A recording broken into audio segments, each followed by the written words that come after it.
Welcome to the Banker Lamp. Please enjoy the video. You start by enabling classes in QuickBooks Online and defining how you'll use them.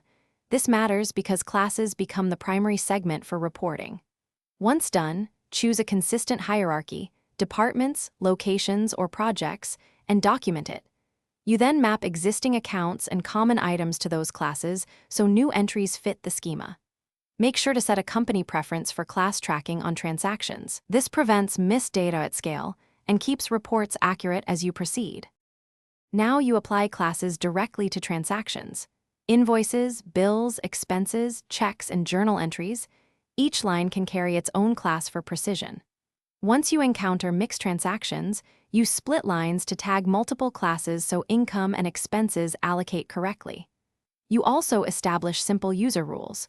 Train your team, restrict who can edit classes, and add workflow checks for high-value entries. Doing this reduces classification errors and makes your profit center reporting. Finish by reconciling class-based reports. Run profit and loss by class and review the class list to validate allocations across periods. Once done, correct misclassified items using bulk edit where possible or targeted journal entries when balances need adjustment.